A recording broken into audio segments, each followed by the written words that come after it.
Hi friends, സച്ചിയുടെയും രേവതിയുടെയും ഏറ്റവും പുതിയ വിശേഷങ്ങളിലേക്ക് എല്ലാവർക്കും സ്വാഗതം. അങ്ങനെ നമ്മുടെ ദേവുവും അരുണും തമ്മിലുള്ള വിവാഹത്തിന് ഒരിക്കലും സച്ചി സമ്മതിക്കില്ല എന്ന് പറയുന്നുണ്ട്. അങ്ങനെ രേവതിയാണെങ്കിലും പോയിട്ട് സച്ചിയോട് പറയുന്നുണ്ടെങ്കിലും സച്ചി അതൊന്നും അംഗീകരിക്കുന്നില്ല കേട്ടോ. കാരണം സച്ചി മനസ്സിലാക്കിയ അരുണ് അത്രത്തോളം ദുഷ്ടനാണല്ലോ. എന്നാൽ ദേവു മനസ്സിലാക്കിയത് വെച്ചിട്ട് ദേവുവിന് അരുണല്ലാതെ മറ്റൊരു പയ്യനെ ചിന്തിക്കാൻ പോലും കഴിയുകയില്ല. അങ്ങനെ ദേവു ആണെങ്കിൽ അരുണില്ലാതെ മറ്റാരെയും വിവാഹം കഴിക്കില്ല എന്ന് ഉറച്ച തീരുമാനത്തിലാണ്. ലക്ഷ്മിയമ്മയുടെ തീരുമാനം മറ്റൊന്നായിരുന്നു. സച്ചി മോൻ സമ്മതിക്കാതെ, സച്ചിയുടെ അനുഗ്രഹം ഇല്ലാതെ, സച്ചിയുടെ സമ്മതം ഇല്ലാതെ ദേവുവിന് അങ്ങനെ ഒരു വിവാഹം നടക്കുകയില്ലെന്നാണ് കേട്ടോ. അങ്ങനെ അരുണിൻ്റെ വീട്ടിൽ നിന്ന് അമ്മയൊക്കെ വന്നിട്ട് സംസാരിക്കുന്നുണ്ടെങ്കിലും ലക്ഷ്മി അമ്മ സച്ചിയെ കുറ്റം പറഞ്ഞതിന് അവരെ കൂട്ടി ആട്ടി ആക്കുന്നുണ്ട്.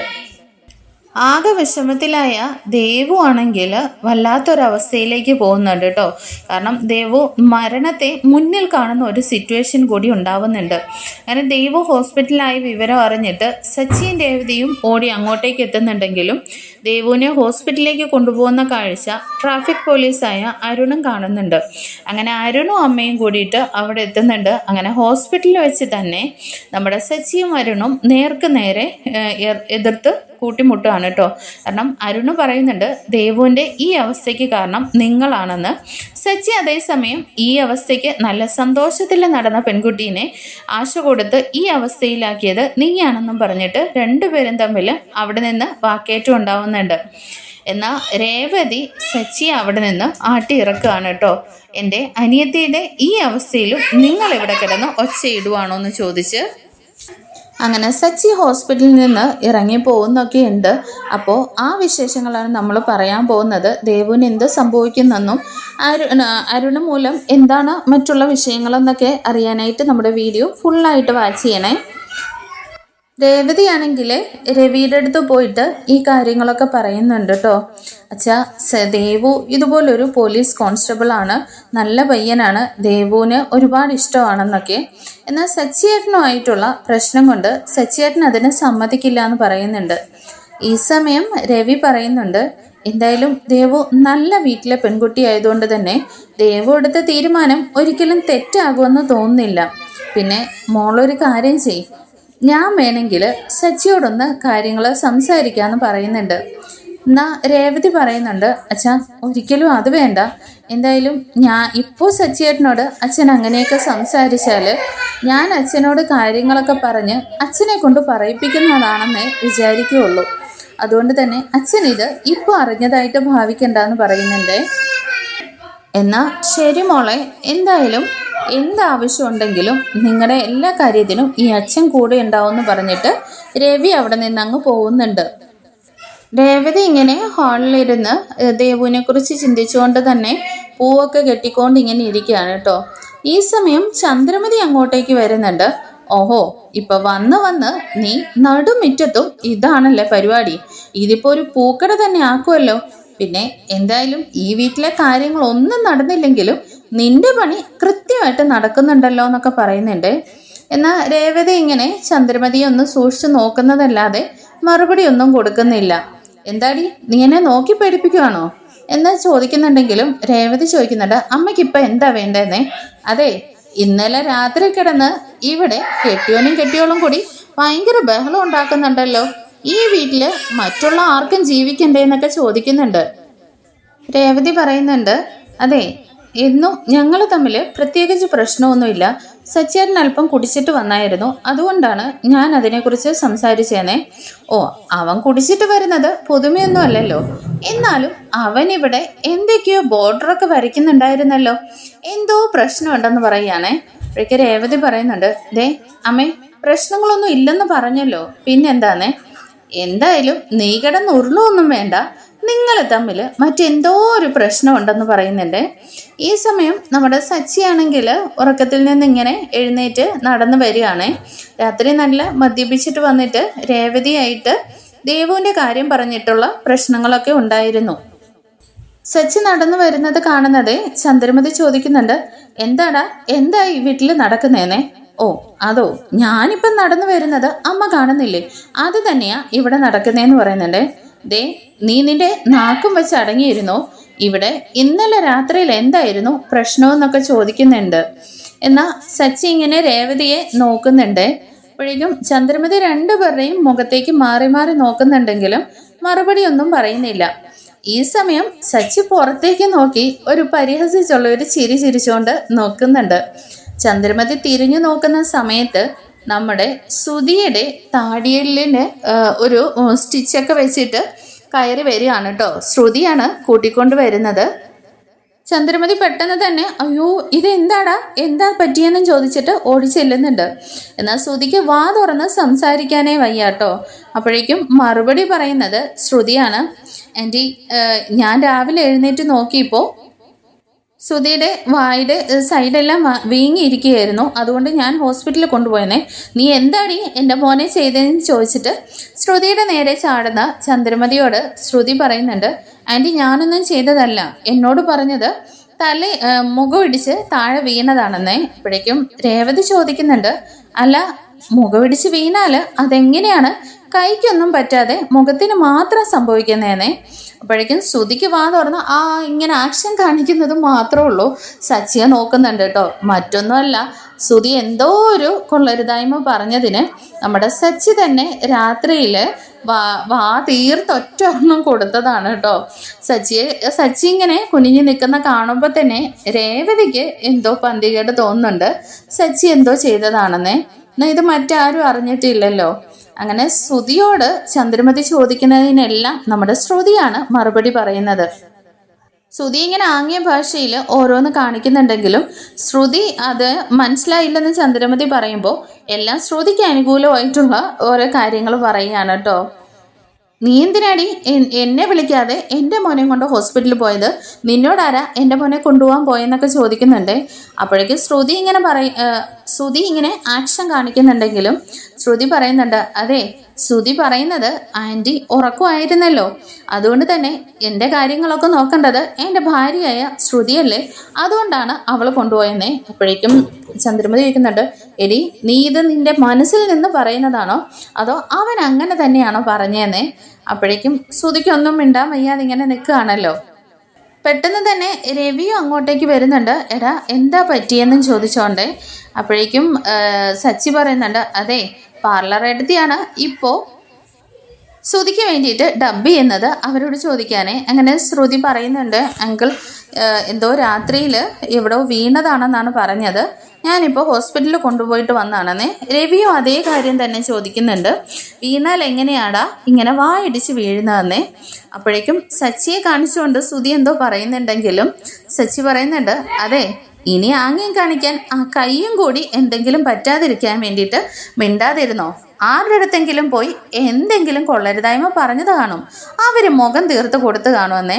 അപ്പോഴേക്കും ചന്ദ്ര പറയുന്നുണ്ട്, നീ നിന്റെ വായും വെച്ചോണ്ട് ഒന്ന് അടങ്ങിയിരിക്കുന്നുണ്ടോ? എന്തായാലും ഇവനെ എന്തോ സംഭവിച്ചിട്ടുണ്ടെന്നൊക്കെ പറഞ്ഞിട്ട് ചന്ദ്ര ആകെ വിഷമിച്ചിരിക്കുകയാണ്. പിന്നീടായിട്ട് കാണിക്കുന്നത് നമ്മുടെ ലക്ഷ്മിയമ്മയാണെങ്കിൽ പൂവൊക്കെ കൊടുത്തിട്ട് കടയിൽ നിന്ന് വീട്ടിലേക്ക് കയറി വരുന്നുണ്ട്. ഈ സമയം ദേവുവിൻ്റെ റൂമിൽ വന്ന് നോക്കുമ്പോൾ ദേവു നല്ല ഉറക്കത്തിലാണ് കേട്ടോ. ലക്ഷ്മിയമ്മ പറയുന്നുണ്ട്, ഓ ദേവു നീ ഇതുവരെ ഫുഡൊന്നും കഴിച്ചില്ലേ? ഇത് കണ്ടോ, ഞാൻ ഉണ്ടാക്കി വെച്ചിട്ട് പോയതല്ലേ, ബാ എഴുന്നേറ്റ് വാ അമ്മ വിളമ്പിത്തരാന്നൊക്കെ പറഞ്ഞ് വിളിക്കുന്നുണ്ടെങ്കിലും ദേവുവിൻ്റെ ഒരനക്കവും ഇല്ല കേട്ടോ. ഓ അവിടെ കിടന്ന് ഉറങ്ങിപ്പോയോ, ദാ എടുത്തു വെച്ചിരിക്കുന്നു വന്ന് കഴിക്കുന്നൊക്കെ പറഞ്ഞ് വിളിക്കുന്നുണ്ടെങ്കിലും ലക്ഷ്മിയമ്മ ചെന്ന് നോക്കുന്ന സമയത്ത് ദേവുവിന് ബോധമില്ലാതെ കിടക്കുകയാണ് കേട്ടോ. നോക്കുമ്പോൾ നല്ല ടെമ്പറേച്ചറും ഉണ്ട്. പെട്ടെന്ന് തന്നെ ലക്ഷ്മിയമ്മ കരയുന്നത് കേട്ടോണ്ട് ശരത്ത് ഓടി അങ്ങോട്ടേക്ക് വരുന്നുണ്ട്. എന്താമ്മേ എന്താന്ന് ചോദിക്കുമ്പോൾ മോനെ ദേവു കണ്ണു തുറക്കുന്നില്ല, ഇവക്ക് നല്ല ടെമ്പറേച്ചറും ഉണ്ടെന്നും പറഞ്ഞിട്ട് ലക്ഷ്മിയമ്മ കരയുക. അമ്മ വിഷമിക്കാതെ നമുക്ക് ഹോസ്പിറ്റലിൽ കൊണ്ടുപോകാമെന്നും പറഞ്ഞിട്ട് ശരത്തും ലക്ഷ്മിയമ്മയും കൂടിയിട്ട് ഒരു ഓട്ടോ വിളിച്ചിട്ട് പെട്ടെന്ന് തന്നെ ദേവുവിനെ ഹോസ്പിറ്റലിലേക്ക് കൊണ്ടുപോകുന്നുണ്ട്. ഈ സമയം നമ്മുടെ അരുണാണെങ്കിൽ ട്രാഫിക്കിൽ നിൽക്കുകയാണല്ലോ. ഒരാളുമായിട്ട് എന്തോ ഹെൽമെറ്റ് വയ്ക്കാത്തതിൻ്റെ പേരിലൊക്കെ അവരെ ഇങ്ങനെ വഴക്ക് പറഞ്ഞുകൊണ്ടിരിക്കുകയാണ്. ഈ സമയം കൂട്ടത്തിലുള്ള ഒരു പോലീസുകാരൻ വന്നിട്ട് എന്തായിരുന്നേന്നൊക്കെ ചോദിച്ചിട്ട് അവരിങ്ങനെ സംസാരിച്ചുകൊണ്ട് നിൽക്കുമ്പോഴാണ് ദേവുവിനെ ആയിട്ട് ലക്ഷ്മിയമ്മയൊക്കെ ഓട്ടോയിൽ പോകുന്നത് അരുണ് കാണുന്നുണ്ട്. പെട്ടെന്ന് തന്നെ അരുണും അവരുടെ ഓട്ടോയെ ഫോളോ ചെയ്ത് ഹോസ്പിറ്റലിലേക്ക് പോകുന്നുണ്ട് കേട്ടോ. ഈ സമയം സച്ചിയാണെങ്കിൽ ഇങ്ങനെ കട്ടിലിൽ ഫോണും നോക്കി ഇരിക്കുകയാണ്. അങ്ങോട്ടേക്ക് ചെന്നിട്ട് രേവതി ചോദിക്കുന്നുണ്ട്, അല്ല നിങ്ങളുടെ ഏട്ടൻ്റെ മുഖത്ത് എന്ത് പറ്റിയതാണെന്നേ? അത് അവൻ തന്നെ പറഞ്ഞല്ലോ എന്താ സംഭവിച്ചതെന്ന്. എന്തായാലും അത് പറഞ്ഞത് അദ്ദേഹമല്ല, ശ്രുതിയാണ് അദ്ദേഹത്തിന് വേണ്ടി മറുപടി പറഞ്ഞത്. അതെന്തായാലും സത്യമല്ല, നിങ്ങൾ എന്തോ ചെയ്തതാണെന്ന് പറയുന്നുണ്ട്. അതെ, നിനക്കെങ്ങനെ ഞാനെന്തോ ചെയ്തെന്ന് പറയാൻ പറ്റുന്നതെന്ന് ചോദിക്കുന്ന സമയത്ത്, എന്താ പറ്റിയെന്ന് ചോദിക്കുന്ന സമയത്ത് നിങ്ങളുടെ ഏട്ടൻ നിങ്ങളെ നോക്കി പേടിപ്പിക്കുന്നത് ഞാൻ കണ്ടതാണെന്ന് പറയുന്നുണ്ട്. എന്നാലേ നീ അവനോട് തന്നെ പോയി ചോദിക്കുന്നും പറഞ്ഞ് സച്ചി ഇങ്ങനെ പിണങ്ങി തന്നെ ഇരിക്കുകയാണ്. ഈ സമയം ലക്ഷ്മി അമ്മ രേവതിനെ കോൾ ചെയ്യുന്നുണ്ട് കേട്ടോ. എന്താ അമ്മയെന്ന് ചോദിക്കുന്ന സമയത്താണ് ലക്ഷ്മി അമ്മ കരയാണ്, ദേവു ഹോസ്പിറ്റലാണെന്നും പറഞ്ഞിട്ട്. അമ്മേ, ദേവുവിന് എന്താ പറ്റിയെന്ന് ചോദിക്കുന്നുണ്ട്. അതൊന്നും അറിയില്ല, ദേവുവിന് ബോധമില്ലായിരുന്നു, ഹോസ്പിറ്റലാണ്, ഡോക്ടർ ചെക്കപ്പ് എല്ലാം നടത്തുന്നു എന്ന് പറഞ്ഞിട്ട് ലക്ഷ്മി അമ്മ കോള് കട്ട് ചെയ്യുന്നുണ്ട്. രേവതി സംസാരിക്കുന്ന കേൾക്കുമ്പോൾ തന്നെ സച്ചി പെട്ടെന്ന് തന്നെ ചോദിക്കുന്നുണ്ട്, എന്താന്നേ? രേവതി കരയുവാണ്, ദേവുവിന് എന്തോ പറ്റി, എന്താണെന്ന് അറിയില്ലെന്നൊക്കെ പറഞ്ഞിട്ട്. എന്നാ വാ നമുക്ക് പെട്ടെന്ന് തന്നെ പോവാന്നും പറഞ്ഞ് സച്ചി രേവതിയെയും കൂട്ടിയിട്ട് ഹോസ്പിറ്റലിലേക്ക് ചെല്ലുന്ന സമയത്തും ദേവുവിന് ബോധം വന്നിട്ടില്ല. അങ്ങനെ ഡോക്ടറാണെങ്കിൽ കുറേ മരുന്നിനും ട്രിപ്പ് ഇടുന്നുണ്ട്, കുറേ ടെസ്റ്റുകൾക്കും ഒക്കെ കൊടുത്തിട്ടുണ്ട് കേട്ടോ. അതെല്ലാം ആയിട്ട് ശരത്തും ഒക്കെ നടക്കുന്നുണ്ട്. ലക്ഷ്മിയമ്മ കരഞ്ഞുകൊണ്ട് തന്നെ അവിടെ ഇരിക്കുകയാണ്. സച്ചിയും രേവതിയും കൂടിയിട്ട് ഓടി ചെല്ലുന്ന സമയത്ത് ലക്ഷ്മിയമ്മ ഉണ്ടായ കാര്യങ്ങളൊക്കെ പറയുന്നുണ്ട് കേട്ടോ. അങ്ങനെ രേവതി ആണെങ്കിലും കരയാണ്, എന്താ പറ്റിയെന്നൊക്കെ ചോദിച്ചിട്ട്. അങ്ങനെ അവർ കാര്യങ്ങൾ സംസാരിച്ചുകൊണ്ട് നിൽക്കുന്ന സമയത്താണ് നമ്മുടെ അരുണാണെങ്കിൽ അവിടെ വന്നിട്ട് അരുണിൻ്റെ അമ്മയും കൂട്ടിയിട്ട് ഹോസ്പിറ്റലിൽ എത്തിയിട്ടുണ്ട്. എന്തോ മെഡിസിനൊക്കെ എഴുതി കൊടുത്തത് മേടിച്ചുകൊണ്ട് പെട്ടെന്ന് തന്നെ റൂമിലേക്ക് അങ്ങ് കയറി വരികയാണ് കേട്ടോ. ഇതാ ആൻറ്റി മെഡിസിൻസ് എന്നും പറഞ്ഞിട്ട്. അങ്ങനെ നോക്കുന്ന സമയത്താണ് നമ്മുടെ സച്ചിയും അരുണും തമ്മിൽ നേർക്ക് നേരെ കാണുന്നത്. അങ്ങനെ സ്റ്റക്കായി കുറച്ചു നേരം നിൽക്കുന്നുണ്ടെങ്കിലും സച്ചി ചോദിക്കുന്നുണ്ട്, എന്താടാ നിനക്കെന്താ ഇവിടെ കാര്യമെന്നേ? അപ്പോഴേക്കും അരുണ് പറയുന്നുണ്ട്, ഇത് ഹോസ്പിറ്റലാണ്, ഇതിപ്പോൾ ആർക്ക് എന്താ കാര്യമെന്ന് ആരും ചോദിക്കേണ്ട കാര്യമില്ലെന്നേ. അപ്പോഴേക്കും സച്ചി പറയുന്നുണ്ട്, ഇത് ഞങ്ങളുടെ വീട്ടിലെ പെൺകുട്ടിയാണ്, ഇവിടെ ആര് വരണം വരണ്ടെന്ന് തീരുമാനിക്കുന്നത് ഞങ്ങളാണെന്നേ. അപ്പോഴേക്കും അരുണ് പറയുന്നുണ്ട്, അത് ഞാൻ വിവാഹം കഴിക്കാൻ പോകുന്ന പെൺകുട്ടിയാണ്, ഇതെൻ്റെ അമ്മയാണ്, ഞങ്ങൾ ദേവുവിനെ കാണാൻ വന്നതാണെന്ന് പറയാണ് കേട്ടോ. ഈ സമയം സച്ചിക്ക് ഭയങ്കര ദേഷ്യം വരുന്നുണ്ട്. നീ വിവാഹം കഴിക്കാൻ പോകുന്നത് ആരാടാ പറഞ്ഞത്? എന്തായാലും ദേവുവിനെ നിനക്ക് വിവാഹം കഴിച്ച് തരില്ല, നീ ഒറ്റ ഒരാൾ കാരണമാണ് ദേവു ഇന്ന് ഈ അവസ്ഥയിൽ കിടക്കുന്നതെന്ന് പറയാനേ. അപ്പോഴേക്കും അരുണ് പറയുന്നുണ്ട്, ആര് പറഞ്ഞു? നിങ്ങൾ ഒറ്റ ഒരുത്തൻ കാരണമാണ് ദേവുവിന് ഈ അവസ്ഥ വന്നത്. നിങ്ങൾക്ക് എൻ്റെ മേലുള്ള ഈഗോയും ദേഷ്യവും കൊണ്ടിട്ട് ദേവുവിനെ വിവാഹം കഴിക്കാനായിട്ട് സമ്മതിക്കുന്നില്ല. ഞങ്ങൾ പരസ്പരം സ്നേഹിച്ചതാണെന്നൊക്കെ പറഞ്ഞിട്ട് അരുണും വാദിക്കുന്നുണ്ട്. ഈ സമയം സച്ചി പറയുന്നുണ്ട്, ദേ നോക്കാൻറ്റി നിങ്ങളാണോ ഇവനെ വിളിച്ചു വരുത്തിയെന്നേ. അപ്പോഴേക്ക് ശരത്ത് പറയുന്നുണ്ട്, സച്ചേട്ടാ ഞങ്ങൾ ഓട്ടോയിൽ വരുന്ന സമയത്ത് ഇവർ കണ്ടിട്ട് ഇദ്ദേഹം ഞങ്ങളുടെ കൂടെ പുറകെ തന്നെ വന്നതാണ്, അല്ലാതെ ഞങ്ങളാരും അറിയിച്ചതല്ലെന്നേ.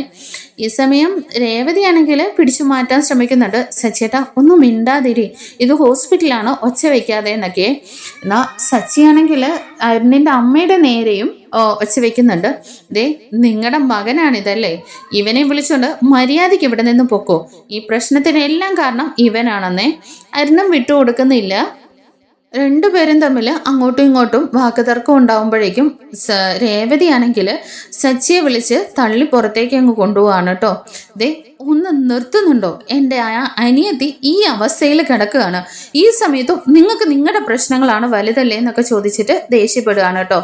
അപ്പോഴേക്കും സച്ചി പറയുന്നുണ്ടോ, ഓ ഇപ്പം ഞാനാണല്ലേ പ്രശ്നക്കാരൻ, എന്തായാലും ഞാൻ അങ്ങ് പൊക്കോളാം എന്നും പറഞ്ഞിട്ട് സച്ചി പിണങ്ങി അങ്ങ് പോവുകയാണ്. ഈ സമയം അരുണും അമ്മയും കൂടിയിട്ട് അവിടെ നിൽക്കുകയാണല്ലോ. അപ്പോഴേക്കും ലക്ഷ്മി അമ്മ വന്നിട്ട് പറയുന്നുണ്ട്, ഇനി എന്തിനാണ് നിങ്ങൾ ഇവിടെ നിൽക്കുന്നത്? നിങ്ങൾ കാരണം എന്തിനാണ് ഞങ്ങളുടെ കുടുംബത്തിൽ പ്രശ്നങ്ങൾ മൊത്തം ഉണ്ടാക്കുന്നത്? എൻ്റെ മോള് കണ്ണുപോലും തുറക്കാതെ നിൽക്കുകയാണെന്നൊക്കെ പറഞ്ഞിട്ട് ഒന്ന് പൊയ്ക്കൂടെ എന്ന് ചോദിക്കുകയാണേ. അപ്പോഴേക്കും സച്ചിയും പിണങ്ങി പോയല്ലോ. ആ വിഷമത്തിലൊക്കെ ലക്ഷ്മി അമ്മ നല്ല രീതിയിൽ അവരോട് ചൂടാവുന്നുണ്ട്. ദേവുവിനെ ഒന്ന് തിരിഞ്ഞു നോക്കിയിട്ട് അരുണും അവിടെ നിന്ന് വിഷമത്തോടു കൂടി അമ്മയും കൂട്ടി ഇറങ്ങുന്നുണ്ട്. രേവതിയോട് വന്നിട്ട് ലക്ഷ്മി അമ്മ ചോദിക്കുന്നുണ്ട്, മോളെ നീ എന്തിനാ സച്ചിനെ ഇപ്പൊ പറഞ്ഞു വിട്ടേന്നേ? അമ്മ എന്തായി പറയുന്നത്? ഞാനാണോ പറഞ്ഞു വിട്ടത്? സാഹചര്യം അറിയാതെ പെരുമാറുന്നവരോട് ഞാൻ പിന്നെ എന്താ ചെയ്യേണ്ടത്? അമ്മ ഇപ്പോൾ ദേവുവിൻ്റെ കാര്യം നോക്കാമെന്ന് പറയുകയാണേ. അങ്ങനെ ഡോക്ടറിൻ്റെ അടുത്തേക്ക് ലക്ഷ്മി അമ്മയും രേവതിയും കൂടിയിട്ട് റിപ്പോർട്ട്സ് എല്ലാം കൊണ്ട് ചെല്ലുന്നുണ്ട്. ഈ സമയം ഡോക്ടർ പറയുന്നുണ്ട്, നിങ്ങൾ ദേവുവിൻ്റെ ആരാണെന്ന് അമ്മയും ചേച്ചിയുമാണെന്ന് പറയുന്ന സമയത്ത് ഡോക്ടർ പറയുന്നുണ്ട്, ദേവുവിന് എന്തെങ്കിലും ഇപ്പോൾ മാനസികമായിട്ട് പ്രശ്നങ്ങളുണ്ടോ, എന്തെങ്കിലും വിഷമങ്ങളുണ്ടോ എന്ന് ചോദിക്കുകയാണേ. പ്രത്യേകിച്ച് പ്രശ്നങ്ങളൊന്നും ഇല്ല എന്ന് പറയുന്ന സമയത്ത് ഡോക്ടർ പറയുന്നുണ്ട്, അതല്ല ഈ ഞാൻ നോക്കിയ ടെസ്റ്റുകളിനകത്തൊക്കെ വലിയ പ്രശ്നങ്ങളൊന്നും ഇല്ല, എന്നാലും ചെറിയൊരു പ്രശ്നം ഉണ്ടെന്ന് പറയുന്നുണ്ട്. അപ്പോഴേക്കും ലക്ഷ്മി അമ്മ പറയുന്നുണ്ട്, ഡോക്ടർ അവൾ ഇത്രയും നാളും യാതൊരു പ്രശ്നവും ഇല്ലാതെ പൂർണ്ണ ആരോഗ്യവതിയാണ്. എൻ്റെ മോൾക്ക് പ്രത്യേകിച്ച് ഒരു അസുഖങ്ങളും ഇല്ല. എൻ്റെ കൂടെ രാവിലെ കോളേജിൽ പോയിട്ട് വന്നിട്ട് എനിക്കൊരു പൂക്കടയാണ്, പൂകെട്ടാനും ഒക്കെ സഹായിക്കുന്നത് അവളാണെന്നേ. അപ്പോഴേക്കും ഡോക്ടർ പറയുന്നുണ്ട്, അയ്യോ നിങ്ങൾ വിചാരിക്കുന്നത് പോലെ പ്രത്യേകിച്ചുള്ള ഒരു രോഗമല്ല, എന്തോ ഒരു BP ലെവല് വേരി ചെയ്ത് നിൽക്കുന്നുണ്ട്. അതിൻ്റെ ഒരു പ്രശ്നങ്ങളൊക്കെയാണ് കാണിക്കുന്നത്. അപ്പോൾ എൻ്റെ ഒരു നിഗമനത്തിൽ ദേവുവിന് ഇപ്പോൾ മാനസികമായിട്ട് എന്തൊക്കെയോ ഭയങ്കരമായിട്ട് അലട്ടുന്നുണ്ട്. അതിൻ്റെ ഒരു ഡിപ്രഷനും പ്രഷറും ഒക്കെ കൊണ്ട് വല്ലാതെ ബുദ്ധിമുട്ടുകയാണ് ആ കുട്ടി. എന്തായാലും നിങ്ങൾ സംസാരിച്ച് പരമാവധി ആ കുട്ടിയെ ഒന്ന് മെൻ്റലി സ്ട്രോങ് ആക്കണം. ഇനിയിപ്പോൾ BP ലെവൽ ഇങ്ങനെ വേരി ചെയ്ത് നിന്നാൽ അത് ഹാർട്ടിനെ വരെ ബാധിക്കാമെന്ന് പറയുകയാണ് കേട്ടോ. ഇതോടെ കേൾക്കുമ്പോൾ ലക്ഷ്മി അമ്മയ്ക്കും ഭയങ്കര സങ്കടമാവുകയാണ്, കരയുന്നുണ്ട്. ലക്ഷ്മി അമ്മയെ ആശ്വസിപ്പിച്ചുകൊണ്ട് രേവതിയും അവിടെ നിന്ന് പുറത്തേക്ക് ഇറങ്ങുന്നുണ്ട്. അങ്ങനെ ലക്ഷ്മി അമ്മ രേവതിയോട് പറയുന്നുണ്ട്, ഒരു കുഴപ്പമില്ലാതെ സന്തോഷമായിട്ടിരുന്ന പെൺകുട്ടിയാണ്, അവൾക്കിങ്ങനെ സംഭവിച്ചല്ലോ എന്നൊക്കെ. അപ്പോഴേക്ക് രേവതി പറയുന്നുണ്ട്, അമ്മ എന്താ ഈ പറഞ്ഞു വരുന്നത്? അവളുടെ ഈ പ്രശ്നങ്ങളൊക്കെ കാരണം ഇപ്പം നമ്മളല്ലേന്നേ, നീ എന്നാടി പറയുന്നതെന്ന് ചോദിക്കുന്ന സമയത്ത് രേവതി പറയുന്നുണ്ട്, അവൾ അരുണുമായിട്ട് ഒരുപാട് സ്വപ്നങ്ങൾ കണ്ടതാണമ്മേ. അവൾ അവനെ അത്രത്തോളം മനസ്സിലാക്കിയത് കൊണ്ടല്ലേ, അതുകൊണ്ടാണ് ആ ഒരു വിഷമമാണ് അവളെ ഈ പ്രശ്നത്തിലേക്കെല്ലാം കൊണ്ടെത്തിച്ചതെന്നേ. അപ്പോഴേക്കും ലക്ഷ്മിയമ്മ പറയുന്നുണ്ട്, മോളെ അതല്ല, സച്ചിമോൻ സമ്മതിക്കാതെ എന്തായാലും ആ വിവാഹം നടക്കില്ലെന്ന് നിനക്കറിയാവല്ലോ എന്നേ. അമ്മ എന്താ ഈ പറയുന്നത്? അമ്മയ്ക്ക് എന്താ അരുണിനെ കുറിച്ച് ഒരു അഭിപ്രായം എന്ന് ചോദിക്കുന്നുണ്ടേ. ഞാൻ കണ്ടെടുത്തോളം നല്ല പയ്യനാണ്. പിന്നെ എന്തായാലും സച്ചിയുടെ മനസ്സിൽ അങ്ങനെ ഒരു ഇഷ്ടക്കേട് വന്നല്ലോ, പിന്നീട് എങ്ങനെയാണ് ഈ ഒരു ബന്ധം ശരിയാവുന്നതെന്ന് ചോദിക്കുന്നുണ്ട്. അമ്മേ വീണ്ടും സച്ചിയേട്ടൻ്റെ ഇഷ്ടം എന്ന് സംസാരിക്കാതെ, ദേവു ജീവിക്കാൻ പോകുന്നത് ദേവു ഇഷ്ടപ്പെടുന്ന ആളുടെ കൂടെയല്ലേ. അപ്പൊ പിന്നെ അമ്മ നിർബന്ധമായിട്ടും അമ്മയുടെ തീരുമാനം പറഞ്ഞ സച്ചിയേട്ടനും അതൊന്നും മനസ്സിലാക്കുമല്ലോ.